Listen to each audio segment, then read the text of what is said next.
అహ్మదాబాద్ లో ఘోర విమాన ప్రమాదానికి గల కారణాలపై మదనం మొదలైంది. బ్లాక్ బాక్స్ లో ఏ సమాచారం రికార్డ్ అయింది అనేటువంటి ప్రశ్న ఇప్పుడు అందరి నోట వినిపిస్తోంది. బ్లాక్ బాక్స్ ఈ ప్రమాదానికి గల కారణాలు గుట్టు విప్పుతుందా లేదా అనేది ఉత్కంఠ నెలకొంది. అహ్మదాబాద్ నుంచి లండన్ వెళ్తున్నటువంటి AI-171 ఎయిర్ ఇండియా విమానం టేకాఫ్ అయినటువంటి కొన్ని నిమిషాల్లోనే కుప్పకూలిపోయింది. విమాన ప్రమాదానికి ముందు పైలట్ ATCకి మేడే కాల్ చేశారు. మేడే మేడే మేడే అంటూ అలర్ట్ చేశారు. వెంటనే ATC కూడా స్పందించింది. కానీ ఇంతలోనే జరగకూడనటువంటి ఘోరం జరిగిపోయింది. ఇవన్నీ కూడా నిక్షిప్తమయ్యేటువంటి బ్లాక్ బాక్స్ పైనే ఇప్పుడు అందరి ఫోకస్ పడింది. రెస్క్యూ పూర్తయిన వెంటనే ఆ బ్లాక్ బాక్స్ ను వెలికితీసి DGCA లేదా విమాన ప్రమాదాల దర్యాప్తు సంస్థ AIB ల్యాబ్ పంపిస్తారు. అక్కడ మెమరీ డేటా డీకోడ్ చేస్తారు, ఆడియో డేటాను కూడా తీస్తారు. ఈ ప్రక్రియ పూర్తి కావడానికి కొంత సమయం అయితే పడుతుంది.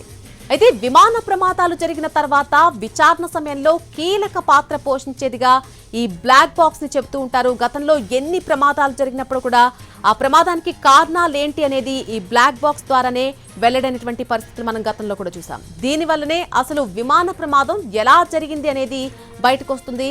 విచారణ అధికారులు ఈ బ్లాక్ బాక్స్ పైనే ఆధారపడుతూ ఉంటారు. బ్లాక్ బాక్స్ అనేది ఇప్పటికే ఎన్నో విమాన ప్రమాదాలకు సంబంధించి స్పష్టమైనటువంటి వివరాలను బయటపెట్టింది. దర్యాప్తు బృందానికి తమ పని తేలికవడంలో ఈ బ్లాక్ బాక్స్ ఎంతగానో ఉపయోగపడుతుంది. ఇక విమానం ప్రమాదానికి గురైందంటే అందుకు సంబంధించిన కారణాలు బ్లాక్ బాక్స్ ద్వారా మాత్రమే వెలుగు చూస్తాయి. ఎయిర్పోర్ట్ నుంచి విమానం టేకాఫ్ అయిన తర్వాత నుంచి ప్రతి విషయం కూడా ఈ బ్లాక్ బాక్స్ లో రికార్డ్ అవుతుంది. ప్రతి సంభాషణతో పాటు విమాన పారామీటర్స్ ఎప్పటికప్పుడు ఇందులో రికార్డ్ అవుతూ ఉంటాయి. ఒకవేళ విమాన ప్రమాదం జరిగితే అధికారులు ముందుగా బ్లాక్ బాక్స్ కోసం ప్రయత్నిస్తారు. అందుకే సాధారణంగా విమాన ప్రమాదం జరిగినటువంటి సమయంలో మంటలు చెలరేగినటువంటి ఆ సమయంలో అన్నీ కూడా కాలి బూడిదైపోతూ ఉంటాయి. కానీ ఆ సమయంలో నారింజ రంగులో ఉండేటువంటి ఈ బ్లాక్ బాక్స్ ను గుర్తుపట్టేలా సులభంగా డిజైన్ చేశారు. అందుకే బ్లాక్ బాక్స్ కు ఆరెంజ్ కలర్ అనేది ఉంటుందని చెప్తూ ఉంటారు ఏవియేషన్ అధికారులు. ఈ బాక్స్ విమానం వెనుక భాగంలో అమరుస్తారు. ప్రతికూల వాతావరణంలో కూడా ఈ బ్లాక్ బాక్స్ దృఢంగా ఉండేలా రూపొందిస్తారు. దాన్ని అధిక ఉష్ణోగ్రతలను తట్టుకునేలాగా, నీటిలో మునిగినా సరే ఎలాంటి డేటా కూడా తొలగిపోకుండా ఉండేలా జాగ్రత్తలు తీసుకునే దీన్ని డిజైన్ చేస్తారు. ఒకవేళ రాడార్ సిగ్నల్స్ అందని సమయంలో కూడా బ్లాక్ బాక్స్ అనేది పనిచేస్తుందని ఉంటుందని చెప్తున్నారు అధికారులు. విమానం ప్రమాద సమయంలో అందులో ఉండేటువంటి పైలట్, ఇతర ప్రయాణికులు ఎలాంటి విషయాలు మాట్లాడారు, పైలట్ ప్రమాదం జరిగిన సమయంలో ఎలాంటి సహాయం కోరారు వంటి విషయాలు ఇందులో నమోదవుతాయి. విమానం ఒకవేళ క్రాష్ అయినప్పటికీ వెనక భాగం పెద్దగా ధ్వంసం కాదు. అందుకే ఈ బ్లాక్ బాక్స్ ను అక్కడ వెనక భాగంలో పెట్టడం అనేది కారణంగా చెప్తూ ఉంటారు. విమానంలో అమర్చేటువంటి ఈ బ్లాక్ బాక్స్ లో 2 కీలక పరికరాలు ఉంటాయి. ఒకటి ఫ్లైట్ డేటా రికార్డ్, అలాగే మరొకటి కాక్పిట్ వాయిస్ రికార్డర్. ఈ డేటా రికార్డర్ లో విమానానికి చెందినటువంటి పూర్తి వివరాలు నమోదవుతాయి. విమానం ఎంత ఎత్తులో ప్రయాణిస్తోంది, ఎంత ఇంధనం ఉంది, అలాగే ఇంజన్ కు సంబంధించినటువంటి విషయాలు, పారామీటర్ల సమాచారం, విమాన కదలికలను కూడా ఎప్పటికప్పుడు రికార్డ్ చేసి ఉంచుతూ ఉంటుంది. ఇక విమాన పైలట్ ల్యాండింగ్ గేర్ ఎప్పుడు వేశారు, లేక గేర్ వేయడంలో ఏమైనా జాప్యం జరిగిందా అనే విషయాలు కూడా తెలుస్తాయి. కాక్పిట్ పైలట్ నుంచి ATCతో మాట్లాడినటువంటి అన్ని మాటలు కూడా రికార్డ్ చేస్తుంది. అందుకే ప్రమాదం జరిగినప్పుడు దర్యాప్తు అధికారులు దీన్నే ఆధారంగా తీసుకుంటూ ఉంటారు.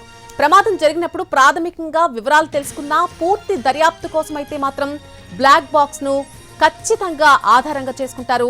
ప్రమాదం జరగడానికి అరగంట ముందు అసలు ఏం జరిగింది అనేది చాలా చాలా కీలకంగా చెప్తూ ఉంటారు. ప్రమాదం జరిగేటువంటి సమయంలో పైలట్ ATCకి ఏమైనా సమాచారం ఇచ్చారా లేదా అనేటువంటి విషయాలు కూడా ఇందులో రికార్డ్ అవుతాయి. బ్లాక్ బాక్స్ 13 గంటల పాటు 13 గంటల నిడివి విమానంలో ఉన్నటువంటి డేటాను రికార్డ్ చేస్తూ ఉంటుంది. బ్లాక్ బాక్స్ లోని రికార్డింగ్ టేపులు దెబ్బతినకుండా లేదా కాలిపోకుండా ఆ బాక్స్ కవర్ అనేది చాలా బలంగా డిజైన్ చేస్తారు. ఇది 1000 డిగ్రీల సెల్సియస్ కంటే ఎక్కువ ఉష్ణోగ్రత వద్ద కూడా 1 గంట సేపు సురక్షితంగా ఉండగలుగుతుంది. విమానం సముద్రంలో కూలిపోయినా సరే దానిని గుర్తించడానికి ఈ బ్లాక్ బాక్స్ అనేది సిగ్నల్స్ ఇస్తూ ఉంటుంది. టెస్టింగ్ దశలోనే బ్లాక్ బాక్స్ ను గంటకు 750 కిలోమీటర్ల వేగంతో కాంక్రీట్ గోడకు ఢీ కొట్టిస్తూ ఉంటారు. 2.5 టన్నుల బరువు ఉన్నటువంటి 5 నిమిషాల పాటు బాక్స్ మీద ఆ బరువును ఉంచుతారు. ప్రమాదం తర్వాత టెక్నికల్ అలాగే ఆపరేషన్ బృందాలు బ్లాక్ బాక్స్ లో నమోదైనటువంటి విషయాలను అధ్యయనం చేస్తాయి. ఇంతకు ముందు 1960లో చూసినట్టయితే ఆస్ట్రేలియాలో ఒక విమానానికి మొట్టమొదటిసారిగా ఈ బ్లాక్ బాక్స్ అనేది బిగించడం జరిగింది. ఈ క్రమంలో భారత్ 2005 నుంచి విమానాల్లో బ్లాక్ బాక్స్లు ఉంచడం తప్పనిసరి చేసింది.